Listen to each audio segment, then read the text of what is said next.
X-Pac 12360, featuring weekly news, insider commentary, and interviews with superstars, past and present from the world of pro wrestling. A new day is dawning for DX. And now, your hosts, Sean X-Pac Waltman. Welcome to X-Pac 12360, everyone. Got a really good show for you today. A little bit later on, we're going to be joined by the new IWGP Intercontinental Champion, Y2J, Chris Jericho. Just happened to be a part of the Jericho Network here, so it's apropos. And joining us in studio right now, dear friend of mine, former partner of mine out of Mexico, D-Generation Mex, Rocky Romero, baby. Yeah. All right. Thanks for having me. Thanks for coming back. I'm trying to get Rocky to come back in a couple weeks ago, right? Yeah, I was traveling. last minute, Yeah, yeah. it was crazy. Yeah, it's been crazy, the New Japan schedules, but I was wondering, is that just like a full-time, it's job crazier now, than ever. Yeah, it used to not be like this. Even just a year ago, it wasn't this crazy, but now it's a lot of tours. They've added dates, and then now with the U.S. expansion stuff, and now working with Ring of Honor even more. It's like even you come home, you have like 3 or 4 days off, and then you go back on the road. Is it the Japanese stuff or the domestic stuff that's taking up most of your time these days? Both, to be honest. Yeah. It's hard to hitting on separate all, the two. yeah, it's hitting on all cylinders, because even when I'm over there, then I'm working with the LA office here on trying to pitch ideas, and I'm also helping New Japan World with pitching content and different stuff. So I'm busy. It's crazy. It's really crazy. I'm having a great time doing it, and I'm lucky to have the opportunities that they've been giving me, especially in the last 6 months. But it's a lot of work. What about the dojo? How's that coming along? Are you hands-on on any of that stuff? Not as hands-on. I was in the beginning a little bit, but now the LA office is kind of taken over, and then Shibata has really stepped up in his role as the coach. So it's doing good. It's doing good. We're doing the camps right now. But he has his own special plan, and it's like, I feel like it's what's the movie? Bloodsport? No. Karate Kid? No. Throwing out more Fight Club. Oh, Fight Club. He's building an army over there. Is he fighting himself then? Not yet. Not yet. But he's definitely looking for talent, and like he's pulling these kids in, and.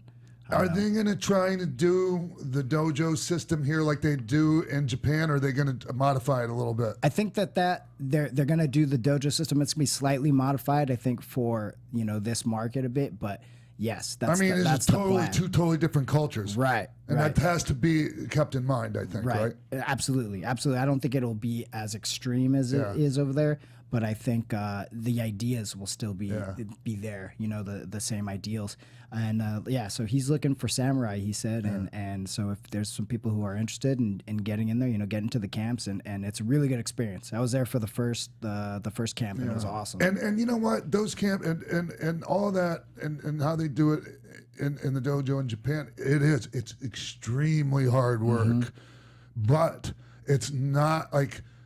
I mean, it's totally doable for somebody that's willing to go out there and bust their ass, and especially like those guys that are the guys and ladies that are, well, for New Japan, it's just guys, right? Right. But, that are going to be the type of athlete that you're going to want to attract. Mm-hmm. And, I mean, let's be honest, a lot of the people, and not against them because they love wrestling and they want to be a part and they want to be in it, but a lot of the wrestlers that go through camps, throughout the country, are like a lot of them aren't. We know for a fact, we don't know for a fact because people thought that about me, but you have a pretty good idea who's going to make it and who's not. Right. And those people aren't the ones that are going to be making it through the New Japan Dojo. Right. But I think though there's a lot of young guys that have been coming to the camps like when I was there. So guys that are you guys and gals, I should say, that are like a year in or something like that. Yes. So it's a great experience. Just starting out, not really knowing much. Here's an opportunity to work with a top talent. Shibata is awesome. And so here's a way. And just getting introduced into the New Japan style in a very Japanese way, it's cool. I mean, I got to work out with him a little bit, and I've never really wrestled with him. And he was showing me stuff that's just kind of cool and old school, and I was loving it, So Cool. yeah. I don't think they should modify it that much. They're not modifying that part. The training is the training, Good. But I think there's some things that you can't do anymore. Like People Yeah. aren't staying. Away Yeah. with the They're not staying there. They're 1980s. going home for the night. They're coming back. Right. I don't even. I like that whole staying in the dojo Yeah. thing. I'm just talking about like washing somebody's balls or shit like that. Yeah, well, they don't do that anymore. That's Can you do the old that, school- the Carson? old I don't know. Is that a rule? Yeah. But you are expected to do, you might wash people's clothes. You know what I'm Absolutely. saying? Yes. And obviously cleaning up at, Yes. the dojo. So even after the training is done, the first thing that's done is everybody gets assigned a job, and Yeah. you start cleaning wiping down the dojo and Nice. cleaning it, cleaning the floors. Somebody does the bathrooms, and Yeah. then they switch every day. So it's really a dojo experience within 5 days or so. Oh, good. So it's cool. Yeah. And it kicks up again immediately right after the Cow Palace show, I believe the week after. Right. Yeah. There's 3 sessions that are coming up. I think they start. The first one starts July 9th. So yeah. So get on to the website www.njpw1972.com for more information. And you mentioned you don't have to be a veteran. I mean, No. There's a rookie. Like a complete beginner course, I think that they're trying for the first time, so one of the weeks. So yeah, if you get your emails in there, and they'll be able to point you in the right direction. Hey, so Rocky, do you consider yourself semi-retired from in-ring action right now? How's that working for you? I mean, I don't say that, but maybe I feel like everybody else is kind of saying that. But I'm just not doing the big shows as much, just because we have so many titles, and every match is basically a title match. So if I'm not in the title picture, then Hey, Rocky, you're doing it backwards. When you get older, you're supposed to only work the big shows. No, you're right. Maybe I gotta weasel myself back on some. Other way around. But I'm fully on the tours though. Yeah. So which was fun. We just did a tour, Casino Road tour. That was a lot of fun. It was easy. So, hey, with New Japan's, like, I'm wondering, like, okay, from the 90s when last time I was there, what has the traveling changed much? Has it gotten better? Like the buses, have they upgraded the buses? We got a brand new buses, so we got upgraded, and we have like full on Wi-Fi, and Seats recline? Yeah, they recline nice, and everybody's Hey got their man, own that's seat. a big Yeah. deal. The Yeah. reclining Oh, seat, yeah. because I've been on some buses in Japan where it's like, Oh no. do they purposely try to make this as uncomfortable as possible? No, yeah. So they actually do a really good job. They take care of us. We take the train a lot more. We fly a lot more as well. So because it's kind of crazy. They don't really focus the tour by like, oh, you should just drive 2 hours every day. I mean, like sometimes it zips all across the country. So sometimes we'll take the train, which will be nice, or we'll fly, or whatever. But yeah, the buses are decked out. They're cool. Yeah. Hey, I wanted to ask you about something. When Kenny Omega won the IWGP title, he did a press conference, and I think it was in the press conference, but he talked about some of the domestic guys not. He saying they need to step up. You know what I'm talking about? Yeah. What? Any reaction to that from you or any of the Japanese talent that piss anybody off? You know what? I don't know if it hit Japan in the way that it did in the States, to be honest. But I mean, Does he have a point? I mean, it's hard to say because, yeah. Basically, I mean, what was said was something along the lines of, Right. hey, it's a lot of a lot of us foreigners are the guy coming up with the good ideas, and we're the ones going to the gym and working harder. I think there is some truth in the fact that especially with the way that New Japan is going now. The foreigners have a lot of influence in direction, and because they are trying stuff that's non-traditional, but not to take away from obviously the guys who are still keeping the company afloat, which are the Japanese domestic talent. Right. The Tanahashis, the Okadas, and the Naitos. And then also Kenny is up there as well. But yeah, I would say that he's right about the fact that if you're going to go to the gym in a town, you're probably more likely to see one of the foreign guys there than maybe the Japanese talent. But you also go to the shows, and the Japanese talent are working their in the butts ring. off. They're In the doing the ring. squats, Yeah, and they're the doing the push-ups, squats, and they do that every day. That's so right. I don't want to take away from from them in that way either. But obviously, I think there's just different mentalities, right? Because Japan is old school in their mentality. So like they're like eat everything, get as big as you can. Yes. You're not worried about having abs, you know, or anything like that. Yeah. Where like the Western, you know, side of thinking is like, oh, I have to look, you know, like a Greek god. You know, Yeah, but like, I isn't wanna it get changing abs. over there too, though? A little bit, yeah. No, it is. But I still think that there's still that's still that. Yeah. When you're, you know, a young boy in the dojo, they're just like eat everything, That's eat right. everything, eat everything. You know, it's the sumo style Yep. where you're just eating literally candy, you know, rice, meat, whatever you can get your hands on, and they're Yeah. like, just get as big as you possibly can. That's all we really care about. You know, so I mean, it's starting to change. It's still changing. It's still a process, but I still think that there's different ideals, you know. Do you think maybe Kenny was also referring to guys being more, I don't want to say outlandish, but more active when it comes to social media, being more charactery on social media? Right. Look at what Marketing themselves better. Yeah, I think some of the newer generation, I think, is better at that in the Japanese side, like Hiromu Takahashi, Time Bomb. Like, I think he's really good at marketing himself in a different way. But yeah, you know, some of the guys that are still kind of in between, like say like a Goto who's not like over 40, but like, you know, in his 30s, and then like some guys that are in their later 20s, they're still not. They're kind of in between this new generation and the older generation, so they're just kind of like stuck in the middle. But those are the guys that are being pushed right now because they're at the, you know, the height of their careers. You know, so I don't know. I think we're just in a weird space where things are developing and moving. And Is tenure still like a big thing there, or is it like not as big as it used to be? To where like if somebody else is really doing good, they can just leapfrog somebody exactly that has tenure. Is that a thing in New Japan now? Yeah, I mean, I think there's still a respect level because that's just the way the whole country is. You know, is like the tenure person. You always have to show respect to, you know, your senpai, which is the tenure person. But like you can look at Okada, who's only he's 30 years old now. Yes. And but he's the top of the company. You know, so he he obviously gets pushed and you get put in a different category. How did he get past Tanahashi? Just like it's weird. I'm sure Tanahashi's still the guy though to like just like the regular fans, like just like not the hardcore fans, but just kind of the regular fans. He's still the guy. He's still the most famous still the John guy. Cena? He's still the John Cena. Yeah.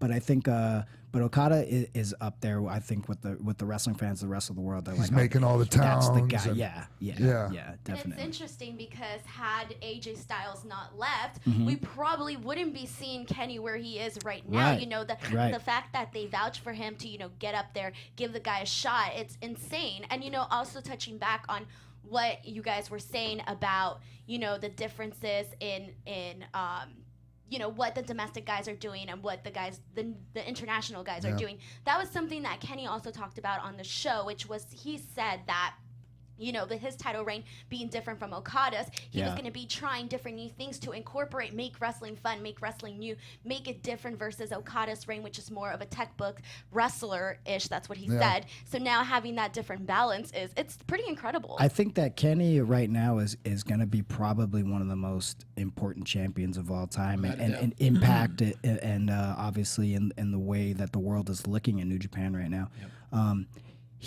I think it's perfect timing for him. I think if they would have done it a year ago, it wouldn't have been the right timing. I think it's there. I feel like Gato's pretty good about that, about when to pull the trigger, and he makes people wait for it, and then everybody complains and complains and complains, and they pull the trigger, and then everybody forgets about it. It's funny you say that because he was on the show last week, and that's exactly what we all said, and he agreed with us that the importance of his title reign is here, it's now, and we agree. You're right. Yeah. And then you can look at Naito as another example. Like they could have pulled the trigger with him 3 years ago or whatever, or at least they thought they could, and they didn't even have what they have now. You know, they have this, you know, kind of stone. Oh, that would have been really premature. Oh yeah. And you know, things turned out the way they turned out, and look now. Obviously, if AJ and Shinsuke didn't leave too, Naito would still just be that, you know, upper mid card guy. But now, you know, he's responsible for like 40% of, you know, all sold merchandise. You know, sure. It's and crazy. honestly, I think he could be the guy. Like I think he will be the guy. Yeah. I think the more that they wait, the more it's going to happen. That's right. Because once it happens, right? Yeah. But the more that they wait, the better it's going to be for everybody. letting it just simmer and having him and Jericho, and now Jericho has the title, so it makes him want it even more. Right. And just getting like him working with Jericho, I mean, that pushes his name into a whole nother universe, So we'll see. Yeah, we'll see. I'm excited to see. That match was pretty wild. Wow, He beat the hell out of each other. Yeah, and I enjoyed how they laid that out. And I'm gonna talk to Chris about that. And Yeah, what his thoughts were. I am curious to hear his thoughts too. Yeah. About that. Yeah. And about Gato's booking philosophy. Yeah. Like I was in Universal Pro. Like he was one of my first rivals in Japan. Oh, that's cool. Yeah, Jerry Lynn and I versus he and Jado. Oh, that's cool. Yeah. That's cool. Damn. Yeah. They were like Bulldog, KT and something else. Yeah, right? they had mohawks and it was, I always bring that up to them, and they come out to Sharp Dressed Man. It was totally like it was every like stereotypical American wrestling thing you cliche could kind of thing. Yeah, put on there. His trunks kind of looked Heart Foundation-ish. Yeah, whenever I bring that up, I go, "What was your name, Bulldog?" And they go, like it. "Yeah." They go, "Don't say that, man. Don't say that. Shut your mouth." But man, I knew back then. Okay, this guy's going to be a player in wrestling like for years to come. Because we would have like. Pretty deep discussions about American wrestling and how much he loved it. Loves Terry American Funk is his favorite ever. Yep. And so, like, did you guys know that when I don't know how it is now, but when a Japanese wrestler was coming up, he had to have like a favorite, like Japanese wrestler and a favorite foreigner. You know about that? They would pick one that they would idolize themselves after. But that makes sense though. Yeah. Like Onita was Terry Funk. Right. They're kind of like. They take their kind of characteristics on type thing. Yeah. Kind of like Nishimura was with Fujinami, right? Right. And then Gotch was was probably his American one. Yeah. Interesting. Yep. So. Amazing. Well, they also have the Cow Palace show coming up. I'm pretty excited about about that. What can you tell us about it? Yeah, so July 7th, we're at the Cow Palace for the first time. And already, I know there's been a lot of discussion about how ticket sales have been, but I mean, they've been picking up. And it's already our biggest crowd we've had here, so that's a big building to fill. Yes. And I know the card kind of came late. We had about a month to promote it with the full card. How much of a monkey wrench did the All In thing put on the rollout of that? I think a bit. Yeah. I think a bit. I think people had to decide which one they were going to do, and I think it's cool that All In is sold out, especially because they've been working on it for a year, and building up to it. And I think people had to pick and choose. So it's like, okay, well, which one am I going to do this summer? I can't do both. So they picked All In, and I think they made the right decision in that, because you don't know if there's going to be another one. For sure, New Japan will be back. Yeah. So. Plus, it's going to be pretty full at the Cow Palace. Yeah, it's going to be full, and it's going to there's like almost 6,000 or like 6,000 seats sold. Yeah. From what I'm seeing, it's up to 7. But I mean, yeah, I'm sure by the time the show is on, there'll be over 7,000 people in there. Yeah, and it's going to look nice and full in there. Yeah, and it's going to be a nice. I mean, I was in there even with like 3,000 people, and it was still a really nice. Were you on that show? No, is that the APW? Yeah, APW thing. Oh, no, okay. no. Cody was there though, right? Yeah, Cody versus Joey Ryan. Right. Yeah. Cage so, match. Yeah, so that's the main event. Yes, Kenny Omega versus Cody for the IWGP Heavyweight Championship. So first time in America. Yeah, second year for Cody, in a row at this event, facing the champion. So see what happens. Yeah. What about what do you have anything on that? Yeah, I'm doing the opening match. It's Roppongi 3K and myself and Yoshihashi and Gato against God, which is Tama Tonga, and Tangaloa Haku. Wow. Their dad. Oh my God. Chase Owens and Yujiro, so that'll be fun. First time wrestling Haku, so I hope I get headbutted. I would avoid it. Yeah. I would avoid him. How has his experience been with his sons there? I've seen him backstage in the Long Beach show. What is his what does he give to people like you and other New Japan people on the roster? He's really cool when he comes backstage. He's just he's very supportive, and then you see him talk to somebody like Tiger Tori, and they just start speaking Japanese fluently. He's fluent in Japanese because he came up through the sumo system there. Oh, Haku. Yeah. So it's pretty interesting, and So yeah, he I think he's a little hard on his sons. You know, he wants them to do it the right way, and he's still he's came through the Japanese system, so he knows everything, and he tells them, "Hey, you got to do this," and he's always yelling at them that they should learn Japanese, obviously. So, but it's cool. Yeah, it's cool to have somebody like that around. Yeah. Do you speak Japanese? Not enough. I'm definitely not a Kenny or a Fale. No. I speak Spanish, Rocky. Yeah. I've learned a little bit over the years. I think Alex spoke better Spanish than you did. Yeah, for sure. He's probably still. Well, you know who could teach you Spanish would probably be your hero Chico El Luchador. I think he would help you out a little bit. Yeah. I would Chico. I mean, you have to reach out. Yeah. Hey, I was on everything. I was on the first episode of that guy's docu-series. Right. Yeah. ChicoLuchador.com. Thank you for being a part of that. I spent all my money on Chico and getting that documentary. Why'd you spend all your money on Chico's documentary? I felt like I had to bring it to the world, so I became the executive producer on it, and I spent every dime I have. Thank you for being a part of it. I didn't see you and that guy having anything in common. Nothing. It's a hell of an investment, man. Yeah. We'll see if it pays off. Tell me, go ahead. I was going to say, there's new episodes that will be coming up. From what I understand. Yeah, we're about 3 or 4 weeks from putting out the next episode, and we've got 2 and 3 in the can already. So okay, so real quick before people start wondering what the hell we're talking about, for those that don't know about Chico El Luchador, greatest wrestler of all time. Yes. Yeah. Some people for some reason haven't heard of them. I don't know how with the internet these days, but we had you on there talking about how important Chico was to wrestling, how, things like, you wanted him to join the NWO and DX, and he said that, it wasn't going anywhere. Just things like that. I mean, he just everybody's talking about him, and he's the best wrestler of all time. Like he made all the right moves. Yeah, man. I have 6 full VHS tapes with all Chico promos, not even matches. Yeah. I have that one too. Yeah. It's amazing. So ChicoElLuchador.com, you're missing out with Scuffling with Shade if you haven't seen it yet. Hey, what's going on June 29th? Oh, CEO and New Japan, CEO Gaming and New Japan Pro Wrestling are teaming up. It's Kenny's produced show. It's at the Ocean Center in Daytona. Center in Is it? Daytona, Florida. Yeah. Do you know that? Yeah, that's where they had Battle of the Belts 3. Whoa. Yeah. Right.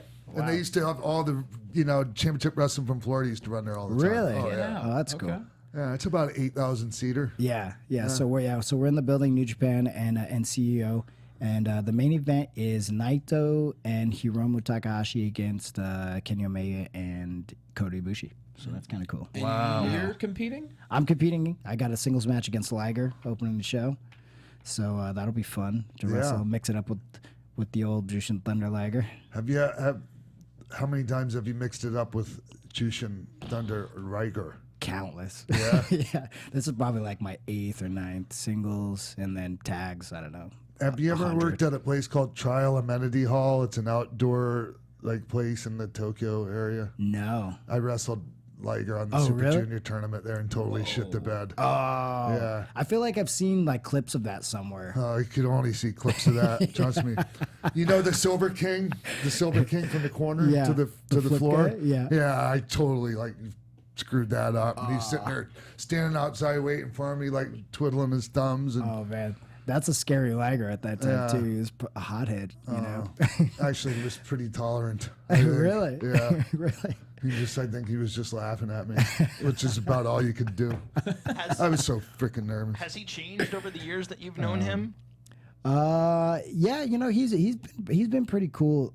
When I first started there, he was still the booker, so he was the junior booker, so he was the boss, and then so he was a bit more strict, I think, at that time. Him and Choshi were kind of in charge, so it was a different New Japan. And then now, obviously, that Gato and Jado have taken over. It's a bit more relaxed. Yeah. It's a bit more like an American style locker room. But how about do we still have a dress code in New Japan? No, we don't have a dress code yet. No. You guys don't have to wear suits and dress up nice. Nope.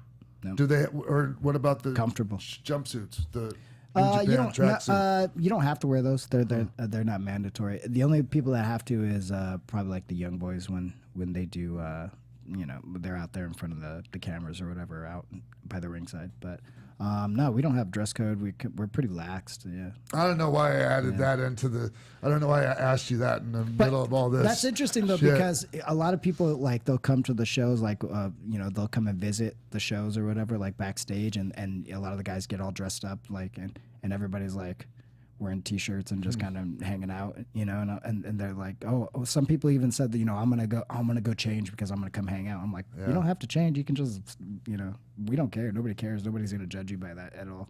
Here, I just, thinking about it though, I can't imagine some of the traveling in Japan having to wear a suit on the bus, and then even in those venues. Yeah, no way. Especially in the summertime, you'll die. Yeah.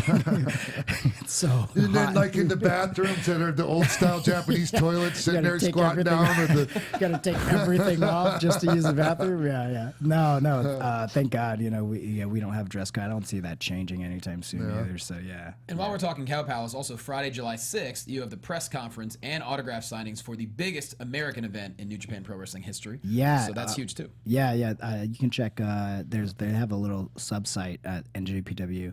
1972.com where you can get information, where you can buy your tickets and everything for the autograph session. And I believe the press conference is open to the public. Great. So that should be cool. Are they going to stream that or something? I think it'll be on New Japan World. Yeah, I think so, yeah. Is the show going to be on Access TV? Yeah, the show's going to be live on Access TV here in the U.S. and Canada, I believe. Yeah. And then outside of that, it'll be live on New Japan World. So if you're following from, France or Europe or and somewhere. And the CEO Fighting Game Championships, that's going to be airing live on Twitch. Right. So anyone in the world can watch that as well. Yep. Hey, Johnny. Yo. Remember last week I was telling you about my underwear that I got from Mac Weldon? Yeah, I do remember that. Yeah. Well, I got some more stuff from him after that. I'm gonna get some too. Good. So I'm gonna read this thing about their website. And I'm here to back you up. Do you have some? You have it right there. Let's talk about Mac Weldon because I love it. Yeah, Mac Weldon. When it comes to underwear and socks, Mac Weldon wants you to have consistent fit and quality. Mac Weldon engineers their own fabric and obsess over every stitch so you can count on the fit being the same every time. That's right. And I can vouch for that. You're wearing your Mac Weldons. Yes, and every pair of underwear feel the exact same. And the socks. That's important. And the sweatpants. Absolutely. Bottom line is Mac Weldon is better than anything you're wearing right now. They guarantee it. It's not just underwear. They have socks, shirts, undershirts, hoodies, and sweatpants. You're going to love it just like Sean does. Yeah, the sweatpants. I have the gray sweatpants. And legit, I'm not lying. I'm not saying this because they're a sponsor. They're the most comfortable sweatpants I've ever worn. And they're so confident that they're going to be the best pair you ever wore. If you don't like your first pair, you can keep whatever you order, and Mac Weldon will still refund you. They won't even ask any questions. That's how much they know their stuff is great. And when I ordered from their website, I was thinking, okay, I hope it's here by the time we do the show. Oh God, I mean, I got it 2 days later. Wow. Maybe 3 tops, but I wasn't even expecting it. I got knock on the door and it came and it was in a really sweet box. Professionals. And so for all of our listeners and viewers out there, we have a 20% off on your first order deal. And if you visit macweldon.com, that's MACKWELDON.com, and enter the promo code X-Pac, XPAC at checkout. And you'll save 20%. And once again, that's macweldon.com and promo code X-Pac for 20% off the most comfortable clothing you'll wear. And whether or not you're traveling, whether or not you're driving, whether or not you're sitting watching the Cow Palace show on New Japan World or live on Access TV, you want to be comfortable. So go to macweldon.com, put the promo code X-Pac in, get a 20% discount. And also for anyone out there that orders something and uses this promo code, if you send me or send us the proof that you bought something from macweldon.com, I will send you a personally autographed picture. Oh, that's cool. I'm going to get some for these New Japan bus rides. You don't need a jumpsuit. You got Mac Weldon. No, so once again, that Mac Weldon has reached their definition of perfect, and they can help you reach yours at easy for me to say, macweldon.com. Use promo code XPAC to get 20% off your first order. That's right. All right. So Thanks for sitting through that, Rocky. That was awesome. Yeah, that was my live read. That was great. Did I say the promo code 3 times, Mark? More than that. Yeah, you nailed it. Okay. Man, last week I was screwed on that. We nailed it, though. It's all right. Hey, so Rocky, Yeah. real quick before we take a break, come back with Chris. How's your merch going? Good. RockyRomeroMerch.com is going very well. I'm And, impressed with your entrepreneurial spirit. I'm trying, man. I'm trying. I'm finally onto this stuff. You know, I'm looked at the Young Bucks and and some of these guys. And I'm like, how they're doing so many things outside of just wrestling and just the 101 merch sales. So it's been fun. I've been doing it with my fiance, and she's been basically running the thing, and she has a good time doing it. And she runs a website. We send it out. It's a little family business we have going, and it's a lot of fun. What is it? What is it again? RockyRomeroMerch.com. And aren't you wearing a shirt that you can get at Rocky Romero? You can get one of these Chico Luchador available for bookings T-shirts that I've got on here. I also got some for you guys as well, swag. so you guys can. Yeah, I got some swag for you guys. That's what's up. Did you bring anything for Lula? We don't have any dog sizes yet, but next, coming How soon. excited were you to finally get an action figure? Oh, very excited. And I have like one of the best action figures of all time, I think. Like it's actually really good. It's like top.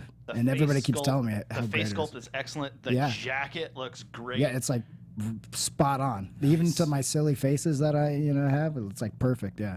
What was the process of them getting you to sign off on being able to do that? I mean, for me, it was pretty easy just because like my New Japan deal is a bit different. It doesn't, I can do stuff like that. So yeah, it was pretty easy, and we kind of just did it with just pictures. So I don't know how they're able to get the model so perfect from just like pictures off an iPhone. Yeah, it's crazy. It's crazy. Sweet. All right, man. You gonna hang out with us and when we talk to Chris? Sure. Yeah, I like that. Yeah, that'd be cool. I'm curious to hear what he has to say about this Naito match. Yeah. All right. We'll be right back. We're gonna take a break. Be right back really quick with Y2J Chris Jericho. Yeah.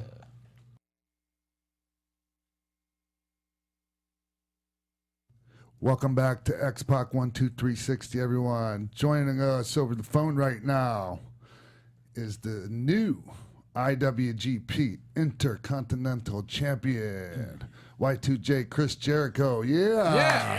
Woohoo! Yes. Hey. Excellent, man. Hey. Congratulations on your podcast, dude. You're doing good. And thank you, Chris. And I just wanted to say I'm grateful to have the show on the Jericho Network. We're crushing it. We all are. Thank you so much for having us. Yeah, man. It's really cool to. I started this I think almost 5 years ago over on Podcast One, and then had the opportunity to come to Westwood One, and I really enjoy being here and having all the great partners like yourself and all the other good dudes that are on. And it's man, it's a great company to work for. And when I heard that you were interested in joining up, I thought, like, what a great guy, very smart to the business, as you know. I know that you are. And so yeah, man, I'm glad that we're kind of working together to bring the mass Romero would know nothing about. I missed that. We lost you there for a second. I'm sorry, man. I'm just in a weird position, a weird place. This will come back. Give me 1 second. Oh, it's okay. Sounds good. 1 second. Yeah, no, I was just saying. Can you guys hear me now? Yeah, for sure. Okay, cool. I was just saying that I was excited to move over to Westwood One and bring the entire crew and have some new people join like yourself. And it's exciting. Westwood One is a great company, and it's great to be working together with you and your great crew there to provide hours of weekly entertainment to the masses, something that Rocky Romero knows nothing about. Yes, I thought I heard you say that. Yes. You stole that show from me, Chris. Talking Shop was my idea, man. You stole the whole thing. Just say it. Just say it. Tell the people. Ditch your piz, man. Ditch your piz. Well, Chris, I appeared on Talk is Jericho, and it's been a while. I think it was it was like a year ago. It was like you played it during Christmas, like a year ago or something. And maybe 2. Yeah. Yeah, and the people loved it. I got a shitload of downloads, and it was just a great conversation, and I and so like I'm kind of happy to have you back on to kind of pick up where we left off. That's the cool thing about doing shows like this is I always loved. I'm very curious. I like talking to my friends. I like making new friends via the podcast, and then guys like yourself, for example. I mean, we've known each other, I believe, since 1995 or so. Yep. But how often do you really get a chance to sit down and have a chat? So that's the cool thing about the podcast format is it's great for people listening to kind of be a fly on the wall, but it's also great for the bros to kind of catch up and shoot the shit and have some fun because we don't really get a chance to do that ever. So, like I said, it was great to have you on my show, and I'm excited to be back here on yours now. Well, and the thing about the conversation that we had is, that like we hadn't talked a real conversation in many, many years, and probably never had. Well, I guarantee you, we never had a conversation like that. And no. And a lot of things come out, and we find out that we're at different places in our lives now, and you and I weren't always on the same side of the tracks, when it comes to seeing, right. My friends and I, we weren't the most likable bunch when it came to the other members of the locker room, and I understand that. I understand why we weren't, and why people might have not liked us at here and there. Well, you know what though too, it was such a different business in the 90s, and that's basically when all of it took place was the 90s. And even though it was only 20 years ago, it might as well have been 50 years ago. The way that the boys fought, the way that the business was. Yeah.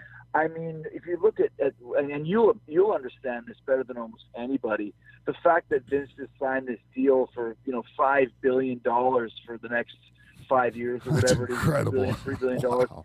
It doesn't even matter who the main event is anymore. It doesn't matter. Yeah. Whereas back in the 90s, if you were going to make the big money, you had to be in the main event.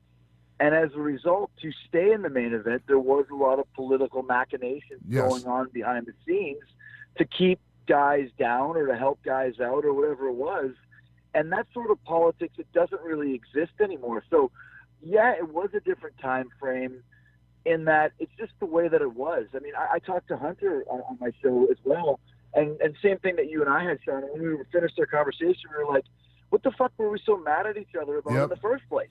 I mean, what was the problem? But I feel there was a lot of it that was orchestrated amongst ourselves. I think especially in Vince's world, a lot of it was orchestrated by Vince to keep the guys on their toes and to keep a little bit of heat between each other to make the matches a little bit more intense. I mean, I'm sure you felt that at times as well.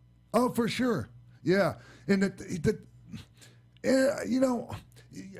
Chris, you remember, I'm a big fan of your books. I told you about the one where, and you talked about how you and I we first I was one of the first guys you worked with coming in, and Jesus, I mean really, if you think about it, Chris, man, they revisited that feud, and it was like at the end, like by the time we worked together for the last time, it was like, Jesus Christ, I mean, when's this thing gonna end? Because I mean, I don't know if you remember, we had that cage match, and you even had to come out. It was like, you had to actually mention something like that in the, in your words. But I always, there was that one time where Vince got really mad at you, and then you came out and you were talking to me, and you were pretty sure I knew that happened, and I did. I think I mentioned this to you on the show. Like, I had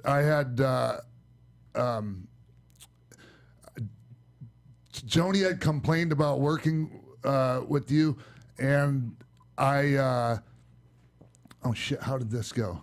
I'm sorry. Oh crap. And so Joni. Anyways, I went in and I complained to you. Or complained to Vince and Shane about you, and apparently they I didn't know that that Vince ripped you a new one about that. And I'm sorry about that, Chris. That was all my fault. Well, just to kind of paint the picture for everyone listening, when I came into WWE, it's hard for people to actually believe this, but at that time frame, the wrestling war was real. And it always makes me laugh when guys go, war wasn't real. Bullshit. I didn't care. No, it was real. There was a little bit of underlying heat amongst the boys if you came from WCW or vice versa. It's just the way that it was. And so when I came into WWE with all the pomp and circumstance and, the Millennium Man, the countdown, and, first night interrupting The Rock, I'm sure I had nuclear heat just by the fact that I was doing it.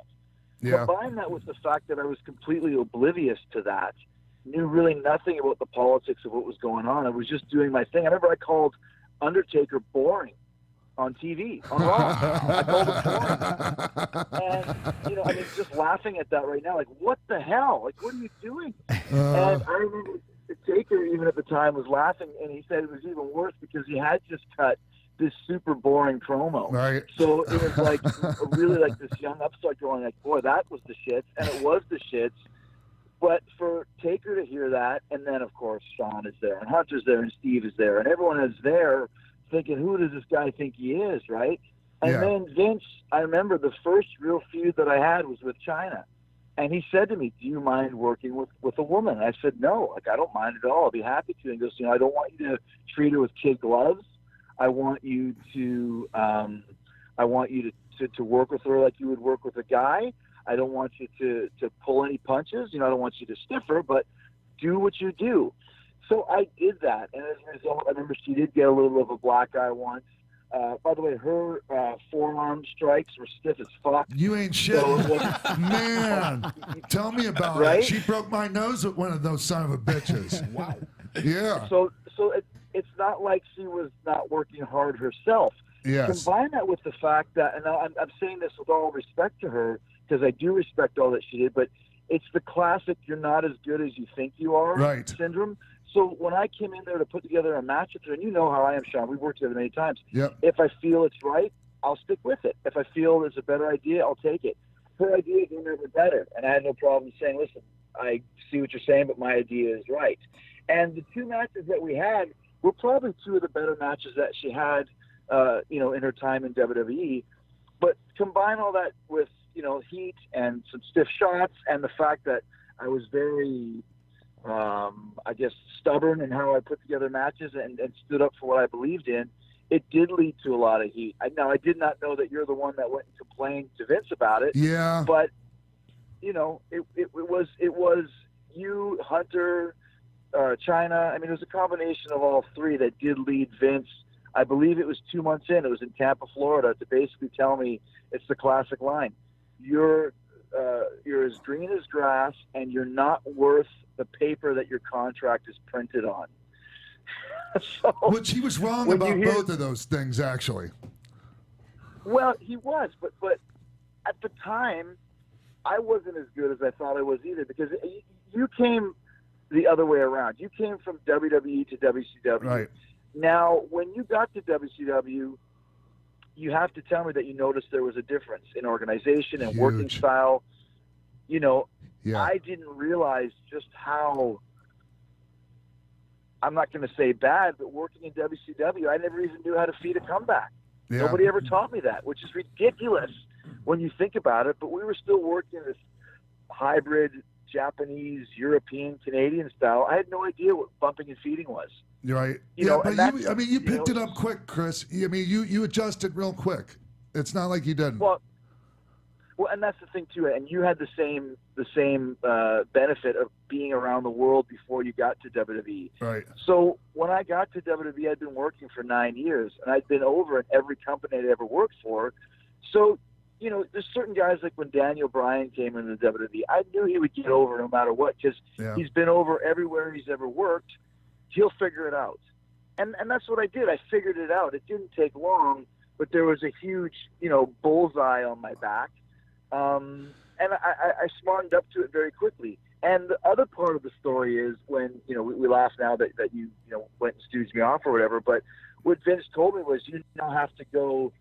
He said, you're working with X-Pac tonight. If you don't have a good match, you're fired, which is a guillotine over my head, right? And also, I'm not sure if you ever heard that or not, but you could have easily went and sandbagged me and fucked me, and but you didn't. We had a great match, as we always did, because we always had great matches. Yeah. And then afterwards, Vince was super cool, pat me on the back, hey, pally, wowie, give me a call tomorrow. Oh, and by the way, every match that you have from now on, run it past Sean Waltman first, and make sure that it makes sense. See, how is that though, Chris? How is that to hear that? Like, because I mean, you and I are we're peers. Like I wasn't like I never looked at myself like, okay, I need to help. I always looked at us as peers. So like I don't know if I'd have been too happy to hear something like that. Well, but let me tell you, because I wasn't happy about it either. When you're looking at it from an ego standpoint, and I know this guy's trying to fuck me. At the time, that's how you're thinking. Sure. But then also, in retrospect, there's a reason why Vince did that. As we know, Vince is a fucking genius. And we were peers, but Sean, you knew how to work that style. You knew WWE style because you grew up in WWE. I did. I came through Japan and then WCW, right. And ECW. So he put me with you to figure out how to do it. And it, once again, didn't take long. Right. But in retrospect, I'm actually really happy he did that because I learned right away, do this, don't do that, try more of this, try less of that, and you got it. Because you were never a dick about it, when I went to you and said, listen, Vince says I have to go over the matches. You're like, okay, well, I remember it was with Boss Man or something like that. Yeah. I had some ideas. He said, yes, do this, don't do that, and don't do this, and other than that, you got it. So it wasn't like a dictatorship where you're telling me every single thing. It was more of just like a producer of a record, not Sure. a musician who has a song, and you help me kind of, sculpt it a little bit better. So that's why Vince did it, and it worked. Yeah. Yeah, I mean, yeah, it did. It did because you were just, I mean, hey, obviously it did because, I mean, everything you did after that was pretty much, straight up. There was, but, go ahead. It's all part of the learning process. Anytime you come to a new company, it takes a while to figure it out. Now, I always laugh when people go, the WWE style. There's no WWE style. Yes, there is a WWE style. It's a main event style. Yes. It's how you really work. And anybody that comes through the system, it makes me laugh when you see guys from NXT that came in from the indies that were super, super great and super critically acclaimed. There's always an adjustment period when you come into the WWE. I don't care who you are. AJ Styles, there's an adjustment. Bobby Roode or Samoa Joe or any of these guys that came up through the system. Yeah. Because there is a way that we work in WWE. And once you can work that way, you can take that style and work it anywhere on the planet and always have the best match on the show. Yes, thank you. Yes. No matter where you go. Something that, whether it's Mexico, no matter where, whether it's Arena Mexico or the Tokyo Dome, you can work that style and it works, and it's because it's a universal psychology. What is the psychology, if I may ask you guys? Is it being more patient? Is it allowing the story to develop exactly? Is it a mix of both? Let me give you my take on it, and then Sean, you follow up. Okay. I always use music as an analogy. So let's pretend in everywhere that I ever worked before WWE, I'm pretty talented, let's say. I'm a guitar player, and I'm playing guitar like fucking Eddie Van Halen or Yngwie Malmsteen, just shredding. I can play so many notes. I can wow you. When you get to WWE, you learn how to play like Angus Young. Yes. It's not what you play, it's what you don't play. There's a groove to it. There's a feeling to it. There's a story that he tells in every guitar solo. You can hum an Angus Young guitar solo. You can't hum an Yngwie Malmsteen solo because there's nothing to hum. It's just no. Interesting. There's a rhythm. So what I learned working in the WWE style is where to do things, where to put it, when to switch gears, when to let people react. I remember working with Sean doing some kind of a double down on a move and him just saying, don't move. Yeah. But they're not doing anything. They will. Yeah. Don't move. And then you don't learn that stuff when you're first starting because you think you know it all, and you think the moves are what counts. The moves don't mean shit. Yeah. It's where you put them, when you do it, and what the story of the match is. Yeah. And and I try to tell people, like, if you're studying the moves, you're studying the wrong parts of the match. It's the stuff in between the moves. That's exactly right, Sean. It's not what you play, it's what you don't play. Yeah. And what you just said earlier about the Tokyo Dome, it's what I did in the Tokyo Dome this year with Kenny Omega. I was laughing before I went over there because, fans don't know any better. They think they do, but they don't. No disrespect. But it's like, how is Jericho going to keep up with Kenny Omega? How is Jericho going to work Kenny Omega's style? I don't work anybody's style. Yes. I work my style, and that's the way to do it. We had a hell of a match, great match, perfect fucking match, the best match Jericho's ever had, whatever you want to say, show-stealing match at the Tokyo Dome. And that's because I learned all that from working in WWE. And then conversely, just a few weeks ago, Rocky was there, stealing money as usual. You're for the on match me, in Chris. Osaka when I was working with Naito, okay, what's the main event? Okada and Omega. All right. There's no way I'm going to compete with that style of a match. They're going 70 minutes. They've got the storyline. They've got all of this history together. Okay, what can I do to stand out? And once again, well, Jericho's match isn't going to mean anything because it's Omega and Okada. Well, it does. What if I just go out there and do a fucking Bruiser Brody brawl? Yes. And we just beat the shit out of each other and go super stiff. Not dangerous, but super stiff. And put some false finishes at the end, but I want to see blood. And I'm going to see blood with no razor. Right. And that's another tip that I learned working from Vince. What's the variety of the matches on the card? If you have 10 matches that are all the same, they're not going to compete with an Omega Okada. But what if this one's different and it's more violent? And that's the story that I tell. It's a shorter story, but it's a different, intense story. And it worked once again. I would never have been able to have that match if I hadn't worked for Vince for 19 years or whatever it's been. I was just wondering, like, I was going to ask you about that match with Naito, and because I really liked how you started it off hot like that. It was a brilliant way to start that. Considering where you were placed on the card and what was before you and after, like you were just saying, actually. And was there any difficulties in doing that match with Naito based on communication problems? No, what happened was we went to the dojo the day before. Yeah. And I had some ideas kind of panned out, but once again, I was thinking more along the lines of, like you just said, it's not the moves. What's the story that I want to tell? Yeah. And here's what I always go with. If I ever do a promo or match, what's the vibe of this promo? What's the vibe of this match? What's the mood that I want to set?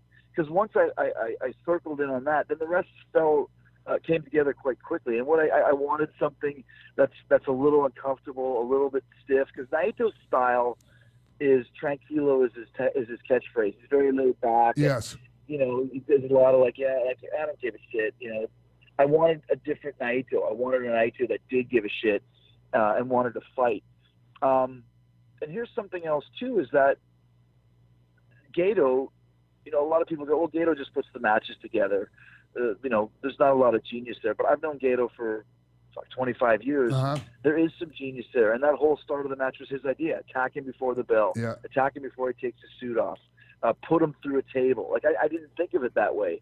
Mm-hmm. And then once I said, well, fuck, this is great. We can do 5 minutes before the bell even rings, which makes my match shorter, which is what I want, but it also sets the tone of being this super intense brawl. And the only thing I said to him is, I said, Gato, please, no other jump starts in the aisle and no other ball shots. Oh, good. Because what I noticed when I was in New Japan before is no one was keeping track of that. And you'd see, a random ball shot or Lance Hoyt and Davey Boy Smith just going out there and fighting in the crowd and fighting on the floor for no reason. Yes. So I said, no one else is allowed to do it because that'll make this mean so much more. And once again, little tricks that you use when you work in the WWE, they keep track of those things. Because if not, if the finish of the main event is a ball shot or the semi-main event or co-main event or whatever we were, then if you see someone do a random ball shot in the first match that no one sells and it just continues the match, it doesn't have the same effect and the same impact. So we kept an eye on that sort of thing, and that's another reason why the match worked out as well as it did. And the way you did the ball shot deal into the finish was great. I mean, it was really, really clever, man. Really clever. Well, I mean, once again, if I have any type of legacy, it's that I'm pretty good at working my way out of people's finishes and familiar moves and changing it to things that you've never seen before. I think that's one thing I've always been really good at is how to kind of weave and bob out of people's finishes and signature moves to where you never know that it's coming.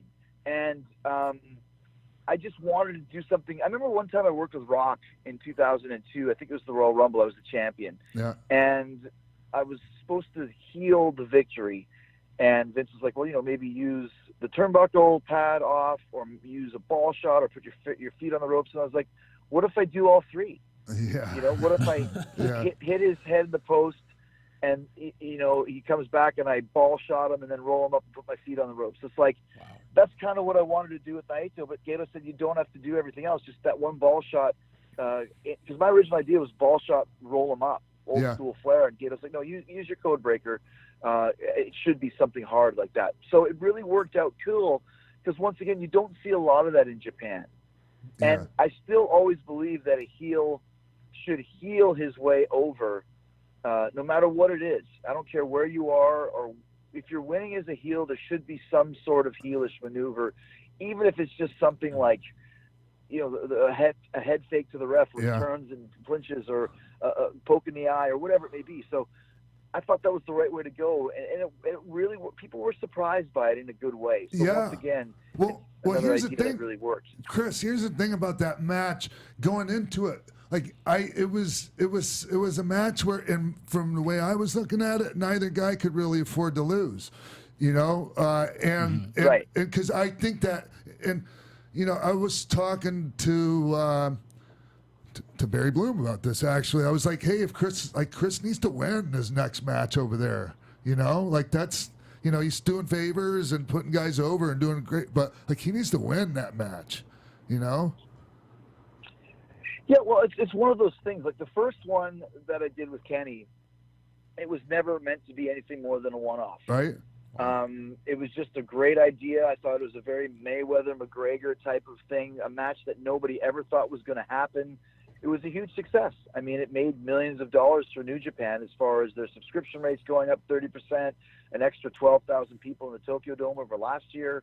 And I realized, I'm really enjoying this. I like, it's one thing when you work for Vince. I love working for Vince, but it's Vince's company. As Pat will tell you, some days he likes chocolate, some days he likes vanilla, but it's his ice cream store. What are you going to do? That's right. So in New Japan, it's not Vince's ice cream store. It obviously there's rules that we have to follow, but it's pretty much wide open. And another thing that I love, and Rocky will tell you this, is they don't clue the cameraman in on anything. Yeah. The camera is all kayfabed. So you don't have to tell anybody what you're doing for your finish or anything, because they're not telling anybody anyways. Now, sometimes it leads to them missing a shot if they blade or whatever it may be. But overall, you don't have to be so regimented, and no one really knows what I'm going to do. Yeah. So I don't have to have it second guessed. When you do a finish with Vince, you got to run it through the producers, and if there's anything that runs a red flag, they got to run it through Vince, or more likely, I got to go talk to Vince about it, and either he's going to say yes or no. But by the end of the day, you've gone over it so many times, and it's been changed and warped and moved, and Vince has added what he wants in there, that it's not completely 100% the artist. I find in Japan the artists get to be more of an artist, which I really found refreshing. I really love that. So, long story short, when I did the Kenny match, as soon as it was done, I went back to Gator. I said, let me do something at Korakuen tomorrow. Let's change my flight. I'll leave the following day, and put me in there with somebody. I wanted it to be Okada or Tanahashi. Yeah. He suggested Naito. I said, perfect, and let's leave the door open. We did the beatdown in Korakuen Hall the next day. It took us about 2 or 3 months to hammer out another deal. Now we got the Naito match. Now, once again, people don't know if it's a one-off or not. I know differently. It was the perfect way for that match to end for me to go over. A, I needed it, like you said. B, it's going to lead to a whole story that we're telling with me in New Japan. Yeah. No, I mean you needed it if you were going to continue to go over there and be a viable, like, be able to use you to make money, Hello? Chris? Say it again? Oh, no, I was just saying, if it was just going to be another one-off, like, yeah, you could have gone over and dropped the fall to him, and then, but it would be hard to continue to do business over there on top. It would be. And like you said, wins and losses don't mean everything, but they mean something, especially when you come in as a new guy. Even though it's Chris Jericho, there's years of experience and 60 Japanese tours, it's the first time in New Japan in 20 years. Yeah. So, hey, there's nothing wrong with losing to the best guy in the company who's now the champion. But the next match for me to win and take the title, now you've got a whole different view of what Chris Jericho can do in New Japan. Yeah. And that's very exciting once again. And once again, that's not something I suggested. It's something that Gato did, and I thought, like, that's really interesting to me. I think that's a great idea that really opens the door to doing a lot more stories, a lot more tales to tell with Chris Jericho in New Japan, and almost doing a Brock Lesnar type of schedule to where I'm not there every show, but the ones that I am there on are now special because Jericho's there. So, like I said, I don't know. I didn't expect to be doing more matches with New Japan, as of January of this year. And now that I've done, another one, and there's a couple more in the pipeline, I might decide to stay a little longer. And to piggyback off of that, you've already talked about, being an artist in the ring and what your legacy is going to be. On top of that, nobody has reinvented themselves more than you. Is that just you constantly trying to keep yourself entertained? And how does it feel now? You mentioned obviously working at WWE. You have no filter whatsoever right now. How great does that feel? Well, once again, I'm in a great position to where after all these years, I'm still working at a top level, and I really believe in the reinvention. I think that's so important, and a lot of guys don't do that. I don't want to be, if I was still doing Y2J from 2002, no one would care. Right.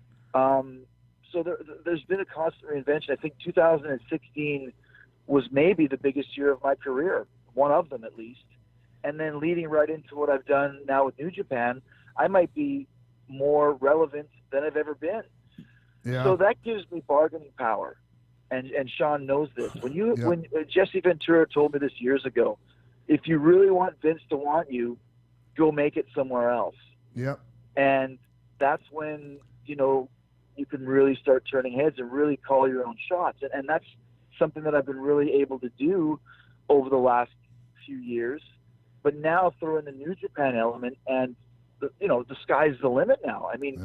I'm almost like, I'm not saying this with an egotistical standpoint, but it's almost like I'm the hottest free agent in the world, or one of them. You're talking about Omega, you're talking about the Young Bucks, Cody. Jericho's right up there. Guys that are doing basically whatever they want to do, cutting my own deals with Hot Topic and New Japan and Westwood One or whatever it is. And I think that just makes me more valuable to the WWE when the time comes for me to return. Absolutely. You're one of the guys, I was just going to say that, you're like free agent-wise, there's pretty much, yourself and Rey Mysterio that can just show up on a WWE show today and tomorrow on a New Japan show, and it'd be just fine. And like you were saying, there's only a few people in the industry that have that ability, and that's pretty impressive. Pushing the business to to new heights. It's so different because it's never been done before this way. It's so against taboo or whatever. So it's pretty cool to see the whole thing unfold. The way it has. Well, it's funny too. Like if you talk about you, Sean, being kind of a pioneer, like the first small guy. Sean and Brett, but you were smaller than both of them. Yeah. And then the lineage of kind of Waltman leads to, the guys like me and Eddie and Mysterio and whatever. And here we are 25 years later with Mysterio and Jericho being the two guys that can kind of do whatever they want in the business. 25 years ago, we couldn't even get a job on the roster. That's right. You know what I mean? It's just interesting to see how the business has changed And it's a much smarter business now. And I mentioned this earlier. Those new TV deals being cut of like the $2 billion, like, oh my gosh, like the entire landscape has changed now. Yep. The days of going to Rochester and opening up your check to see if you made $500 or $1,000. I mean, that might continue on because those guys are going to let it that work there. I'm not going to let it be that way. $2 billion? Are you kidding me? That's right. It's a whole different world now, man. Yeah. So I think, with New Japan kind of having the kind of the upswing that they're having, I'm not going to say that the boys are going to get paid the way that basketball players or football players or hockey players get paid, but it's going to change to more of that. It has to, because there's only a certain amount of guys that are over and mean something, and there's so much money at play now. This is the test. The famous wrestlers union. Listen, there's never going to be a union. Right. But there is a chance to change the way that the business has been done for the last 25 years. Yeah. Just by the fact that TV deal was signed. I was thinking about that you brought up union and how there's never going to be one, and you're right, Chris. But the closest thing I remember there being to one was when Barry Bloom came along, and next thing you know, he's representing a bunch of us and negotiating these big. That was some serious leverage for the boys, for the talent. It was. Yeah. And it was frowned upon by Eric and Vince. Yeah, but that's a little. You guys have heard the name Barry Bloom. Barry was the first agent in wrestling, basically, that was brought in by Jesse Ventura when he did Predator to kind of to make the deal with Vince to get out of his deal or whatever he had to do to make that movie. So Barry's been around for 30 odd years dealing with the WWE and dealing with Vince. So once again, you have that little bit of leverage. And listen, man. This isn't 1965 Carney anymore. That's this right. is a big-time billion-dollar business, but it hasn't ever caught up financially the way that all other forms of entertainment have. So a lot of that is on the boys because the boys don't want to rock the ship. Or if one guy said, "I'm not doing the match unless there's a union," some other guy would come up behind and go, "I'll do it." Yep. It's just always That's how right. it's been. Now there's a chance for it to change. If certain guys that can make those changes, exert their influence to do that. So it's very interesting to me to be in this business now, coming up on my 28th year. I'm 47 years old, still feel great, performing great. Like I said, maybe with a name value more than I've ever had as a free agent. Like, who knows, man? This could be like the biggest money ever if it works out the way that it can. Oh, for sure. Well, Chris, speaking of how the landscape of wrestling is changing, I want to know, what are your thoughts? What do you think that New Japan has to do in order to successfully expand into the United States? Well, I mean, they're doing a lot of it now. I mean, they're very smart in having a lot of foreigners on the show. And, if you look at that top mix, it's Omega, it's the Bucks, it's Cody, and then it's Okada, Tanahashi, Naito, Hiromu. I mean, there's a kind of a core group of Japanese and there's a core group of foreigners. And if you're going to try and make it in the States, you need the native guys. It was a very controversial move for them to bring this guy called Harold May from the Netherlands as the president of New Japan. Think about that. A guy from the Netherlands. I believe that's a Dutch guy, a Dutch president for New Japan Pro Wrestling. Of the whole company? He's the CEO. Absolutely. And president. Yep. Wow. And Rocky knows, and Sean, how unbelievable that is. We have never seen anything like that before of a gaijin, which is a detrimental term, by the way, in Japanese language. Are we? Are we? Is that derogatory now? Should we be offended by that? I think it always had a little bit of a slant to it, didn't it, Rocky? Is it kind of a little bit of a bad word? Yeah, I think so. Yeah. I thought we were. But I think it was kind of accepted just as in the wrestling world, as wrestlers, like. Yeah, I never took offense to it. I always thought Round Eye was the one they used to call us. That's what, but what I'm saying is the fact that there's a foreigner in charge of the company now tells me that they're very serious about doing some international movements, because I'm not sure his exact I'm sure Rocky can tell you more than I can, but he turned around a giant toy company. He was the head of Coca-Cola in Japan, and he's an internationally thinking guy. Right. Does he know much about wrestling? I don't think so. He'll learn very quickly, especially if he tries to go into the States. Because Vince, once he gets on Vince's radar, Vince will try and they'll try and kill New Japan. That's just how Vince is. Yeah. I don't know if he can, but I do know that they got to be very smart with the moves that they make. It's just like Ring of Honor going in and announcing that they're going to do a show at Madison Square Garden. I mean, Sean, as soon as I saw that, I'm like, they're not doing a show at Madison Square Garden. Yeah. There is no freaking way. Because as soon as Vince hears about that, he's going to make a call and get that shit snuffed out pretty damn quick. And lo and behold, a week later, guess what happens? It got snuffed out pretty damn quick. Yeah, it did. I wonder if the AAA show will get snuffed out. I would bet that would get snuffed out too, because what I think is if there wasn't an exclusive deal with WWE before all this happened, I bet you there is one now. Yeah, for sure. The Madison Square Garden is Vince's backyard. You know, from his grandfather to his dad to now. There's not going to be a pro wrestling show in Madison Square Garden as long as Vince McMahon is alive. That's the way I really feel about it. The closest thing they had was that AAA show at the Paramount and the theater on the side.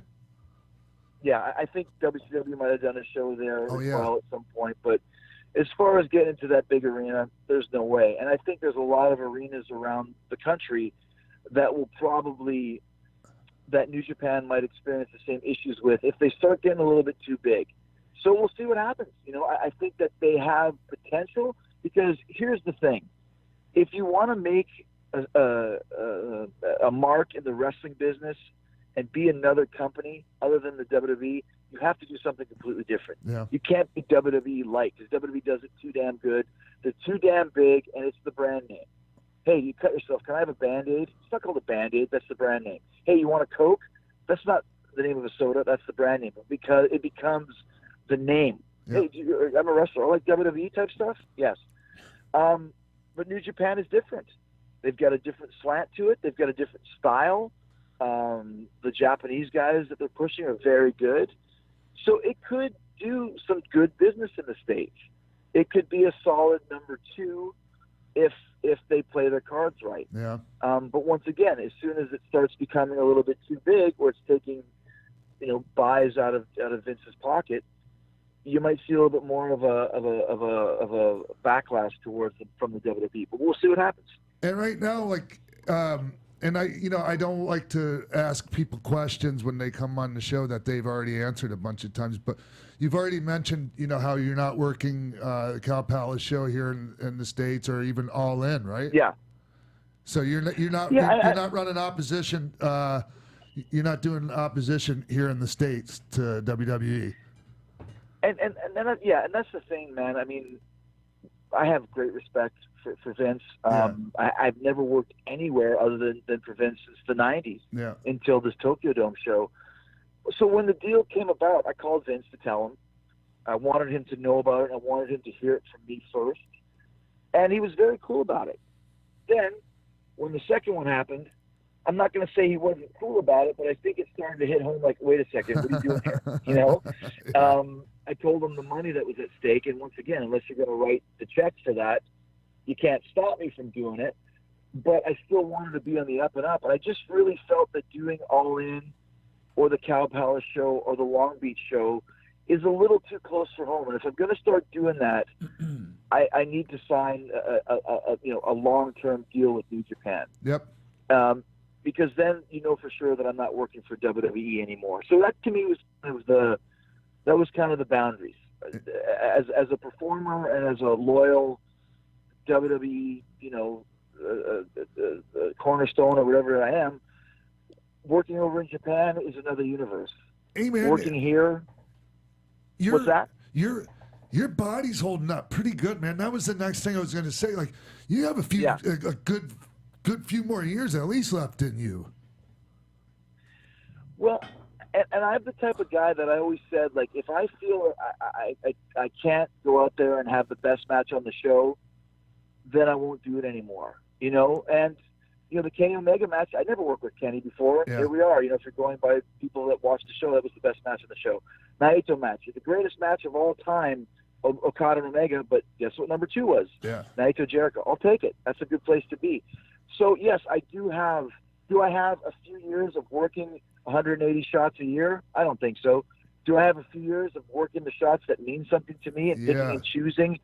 Absolutely. And still being able to go out there and be the Chris Jericho that I want to be.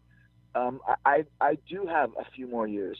I do feel great. I started doing yoga years ago, and I also started not being full-time basically back since 2007. Yeah. I come and go, and I think that's one of the reasons why it keeps my mind, my body sharp, but more importantly, it keeps my mind sharp. Because when you start getting burned out in this business, that's when things start going wrong. So it's exciting to me right now. And and one of the things that sticks out to me, Chris, when I'm watching your match, like your match with Naito, like when was the last time you had a match prior to that?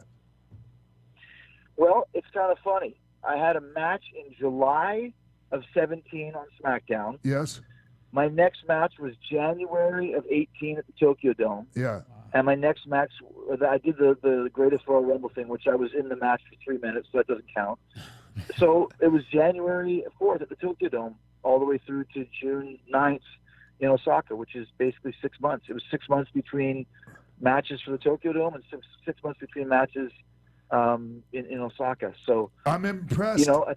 I'm majorly impressed that like your timing is always there in spite of having gaps in between your matches that long, and your wind and not blowing up in there. And I know a lot of that's pacing and how you put the match together, but still incredibly impressive, Chris.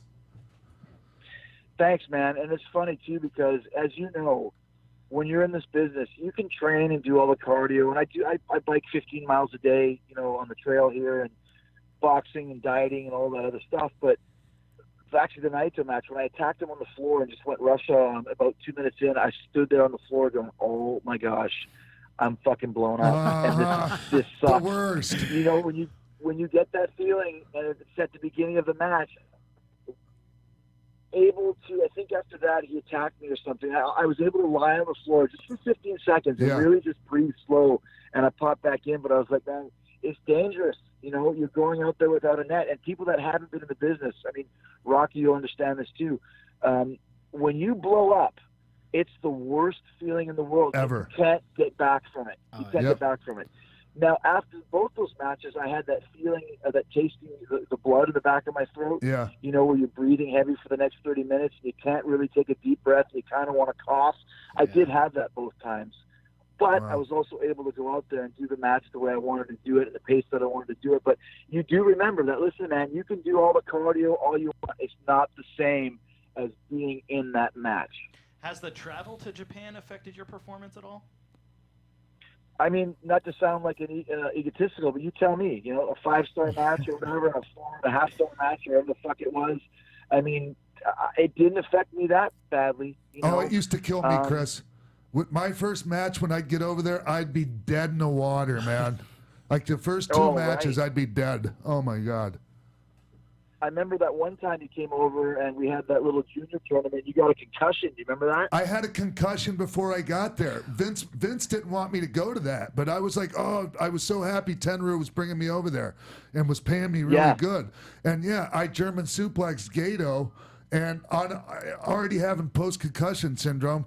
And next thing I know, I'm laying on the floor in the sumo hall, like in the hallway, and like you're standing over me and Haku slapping me in the face, trying to keep me awake. Yeah. Yeah. I remember that, dude. And that's like, I remember you kind of had like a little greenish twinge too, and that's a lot of that is from travel. This is something I always say as well, is like, even doing that Saudi Arabia show, and that's a long fucking way. Everybody gets in the day before, but you're jet lagged, You wake up in the morning, you go hang out at the stadium, you do a match. I mean, most people when they travel, they'll get jet lagged, and they got to take, a week or 2 weeks or a couple days, I should say, to at least get in the groove to where they start feeling like a human being again. We get there and go straight to work, and it's not, crunching numbers at a computer. It's physical, hard work. Yeah. So that's another thing to me that amazes me, that more guys don't get hurt in wrestling just from the proxy of the travel alone, and then going straight to taking bumps. Well, I have a question. Speaking about, everything you're already doing outside of wrestling, I have to ask about the cruise coming up October 27th to the 31st. It seems like it's going to be a round robin of activities. Is there any intrigue as to how wrestling fans are going to act when they know their heroes can't get away from them on the ship? Oh, shit. Well, let me put it to you this way, and this is how I got the idea. Fozzy played the Kiss Cruise back in September, and September 15, and I always say that wrestling fans, Kiss fans, and Star Wars fans are very similar in that they're very loyal. They hate everything, but they're also very passionate, very critical, but they'll die for their chosen, form of entertainment. So Kiss Cruise was interesting because they're all Kiss fans. That's all they're talking about. That's all there is. But it was really cool because the first day you get on board and everybody wants to take a picture. Everybody wants to say hi. Cool. Second day, it's a little bit more. Third day, you're just another guy on the ship. And that's where the real fun part of it comes in. It's an experience that you're not going to get anywhere else. And that's where I thought, listen, I could do this, combine rock and roll and wrestling, what I'm known for. And listen, my schedule's ridiculous. I'm not going to have, any fun at all. I'm working the whole damn time. But I have to sell this cruise. I have to make it a success.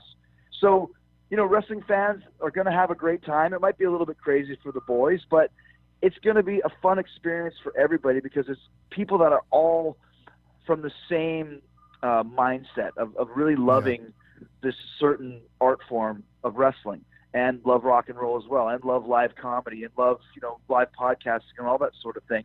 So, yeah, it's never been done before. I'm taking a big chance. But I had to do it, and so far so good. And my goal is for it to be an annual destination vacation. In year 2, I've already got X-Pac 12360 on the docket for a live podcast.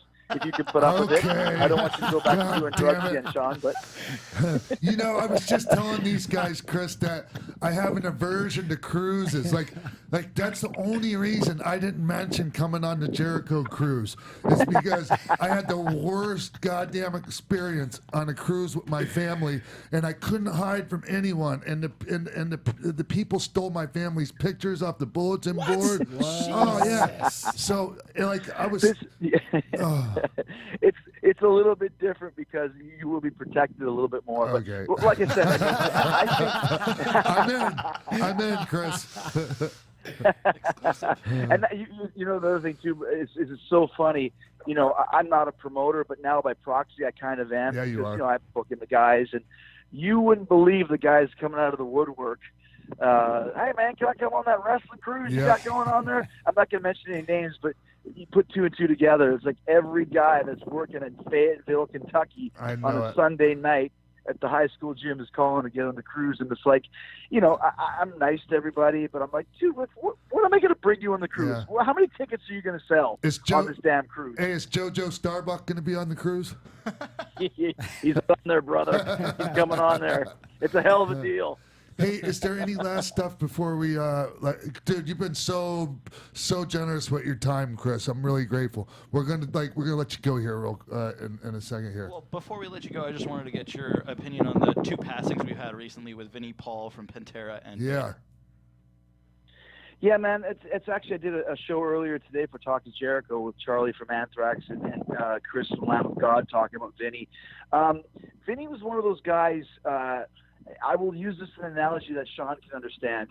He was a more partying version of Owen Hart, a guy that everybody loved, always had a smile on his face, very generous, just a great, great guy. And, also living with the pain of having his brother, Dimebag Darrell, murdered in front of him.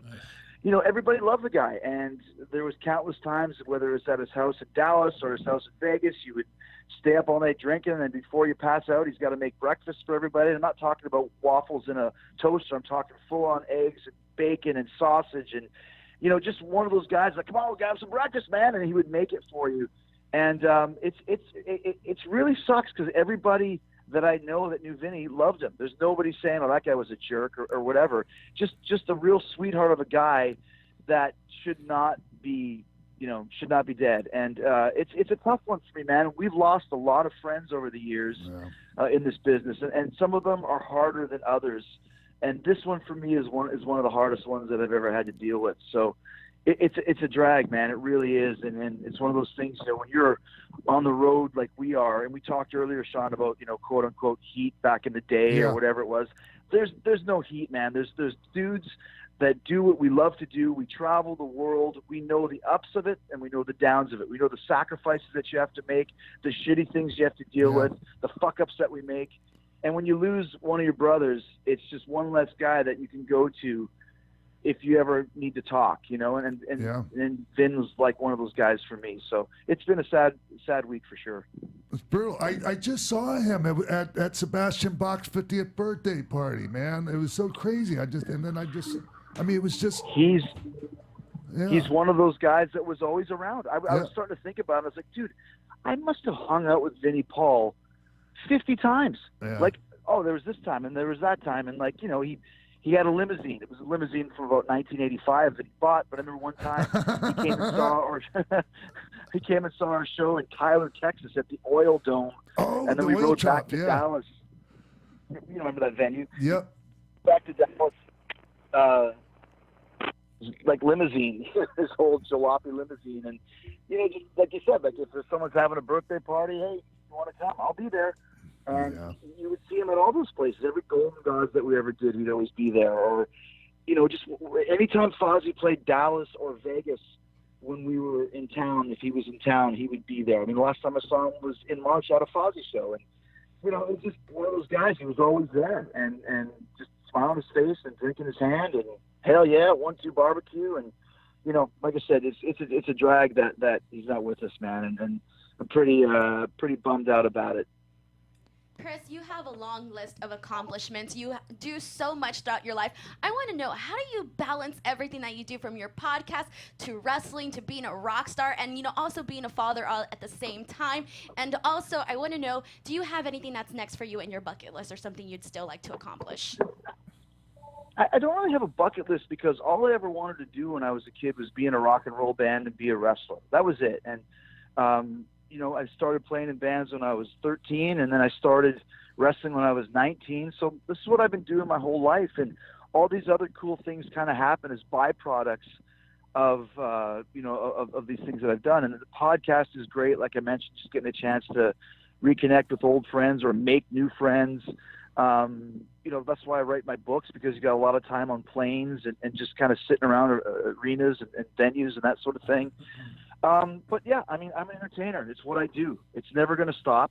I look at the Stones, Mick at 75 and Keith at 76, still playing and still rocking. And that's me. Like, I don't know what aspect it's going to be, but there's no reason to stop doing what I've always done. And obviously I'm not going to be in the ring wrestling forever, but now there's so many other ways. I do a lot of live talk shows, especially over in the UK where they're really popular. Just go tell stories for a couple hours that people love, or starting up this cruise, or, Fozzy now with 2 top 10 singles and working on a third one.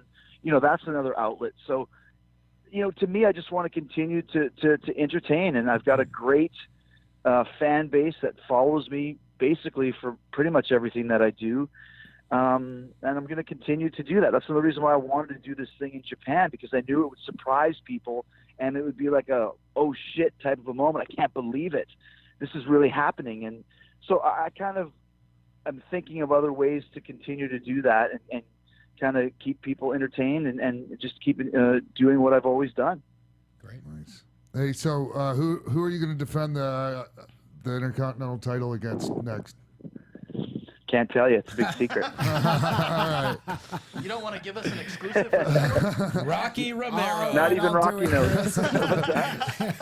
Hey, Chris. Hey, man, I could just keep on rambling, and we could keep on talking. I could keep coming up with things to bring up to you that are really interesting. But, man, you've been more than gracious with your time, and I'm grateful for that, man. Thank you so much for joining us. No, it's my pleasure. It's funny because you had texted me a month ago or whatever and said you got 10 minutes. I'm like, nah, I don't want to do 10 minutes. Let's do it when it's right. Let's do a full-on show. And anytime, man, I enjoy listening to your show, and congratulations. I'm surprised you remember as much as you do about everything. One more thing. One more thing, Chris. I owe you an apology for the shitty way I dropped the WCW Cruiserweight title to you in L.A. Do you remember that? Dude, we just talked about it. Bischoff has a podcast, and they brought that up, and then I did a rebuttal to it, and we talked about that. And Bischoff thought, he thought it was great. I'm like, no, it wasn't great. It was terrible. That was the worst goddamn handing over, because I had a match with Rey Mysterio. Yep. And then you were like an afterthought. Minutes, It was such bullshit. I'm so sorry for that. Oh my God. But that's what I was saying is just so people know, it was a house show in L.A. Yep. And Bischoff wouldn't let me go to Japan, but he said, but we're going to have you win the Cruiserweight title. I'm like, well, that's pretty cool, because Six, which is what your name was at the time, was the champion. But then they told me how it was going to be at a house show in L.A. as a babyface. You're the heel. You beat Rey Mysterio in 15 minutes. I run down, challenge you on the spot, pin you in 10 seconds, and win the Cruiserweight title, which is the total heelish thing to do. Yeah. Not to mention the fact that the NWO was super over and I was super not. I got booed out of the fucking building. And I was like, well, that's terrible. That's the worst way you could ever win the Intercontinental Championship, you know? It was and terrible. I think, once again, it was just another one of those things at the time where, when you think about it, if you would have put us on TV for 15, 20 minutes and had a fucking great match on Nitro and I beat you, big deal. It would have been awesome. Yeah. It would have been so much better. But that's just how things were back in those days. Fuck. And it's funny that you remember that, because I didn't really remember it until I've been talking about it over the last couple of weeks. I'm a little bit embarrassed by that, man. I'm not going to lie to you. So, hey, but thank you, Chris. Hey, thanks, man. And it's really great being part of the Jericho Network here on Westwood One. Yes.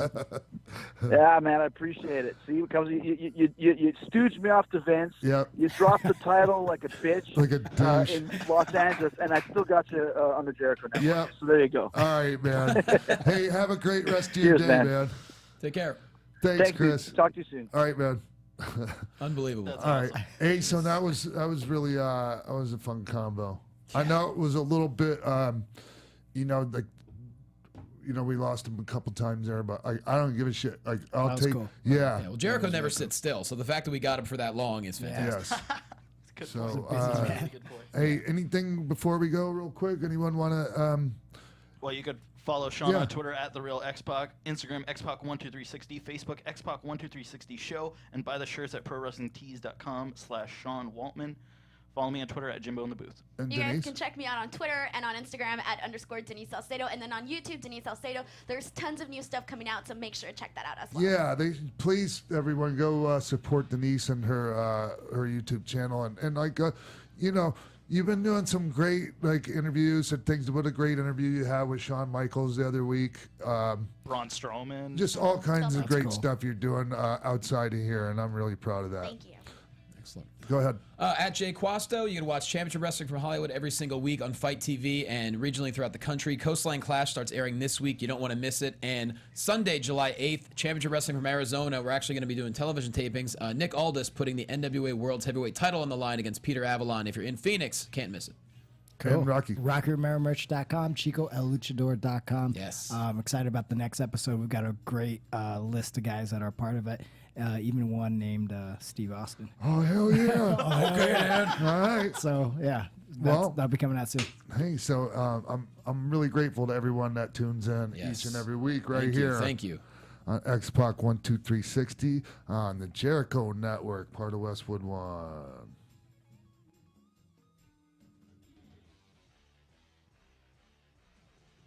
From executive producers Maria Menounos, Kevin Undergaro, Phil Svitek, Sean Waltman, producers Mark B. Donica, Jimbo Frank, Christy Olson, and the entire X-Pac 12360 staff, we would like to thank you for tuning in.